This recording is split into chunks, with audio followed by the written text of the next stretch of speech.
Thank you, Chairman Gordon. Thank you, Chairman Lewis, and of course the members of the entire committee. Thank you for agreeing to take my testimony on the STUDY Act virtually. I am testifying today in strong support of House Bill 666 and Senate Bill 335, an act promoting safe technology use and distraction-free education for youth, also known as the STUDY Act. I want to thank Senator Sear and Representatives Paish and Lipper-Garabedian for your partnership in filing this legislation and for your tremendous support. As you know, the Attorney General's office protects the citizens of Massachusetts across a broad spectrum of potential harms. We take a particular interest in protecting the well-being of our young people. I am not only the Attorney General, I'm a proud mom of 2 young boys, and I feel it is an absolute responsibility to advocate for my boys, but most importantly, the youth of the Commonwealth. One central theme that has emerged from concerns expressed by parents, teachers, superintendents, child psychologists, nonprofit organizations, researchers, and young people themselves is that the use of cell phones and similar devices in schools and the near constant access to social media platforms are seen as major contributing factors to today's youth mental health crisis, and not only the youth mental health crisis in Massachusetts, but frankly across this country. The STUDY Act addresses these concerns. It is a commitment to both young people's education and their mental health.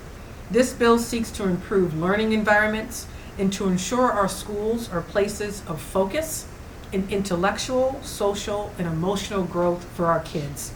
Let me explain how.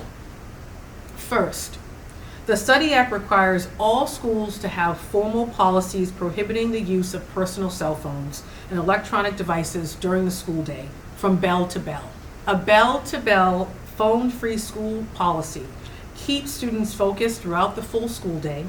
This includes instructional time, as well as passing periods, lunch, and other non-instructional time, in order to promote not only improved focus in the classroom, but the development of actual in-person social skills. Furthermore, a bell-to-bell policy relieves teachers and administrators from the constant pressures of enforcing or policing cell phone use during class. Exemptions to the policy would be provided in certain circumstances, such as to accommodate a student's disability or in case of an emergency. The STUDY Act also requires schools to educate students about the social, emotional, and physical harms of social media use.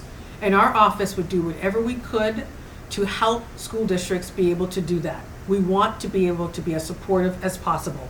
In addition to the phone-free schools policy, the STUDY Act places specific restrictions on social media companies themselves to ensure essential protections on youth accounts. This complements our active and current litigation against social media companies, but recognizes litigation can take a very long time, hence why a legislative fix is so important.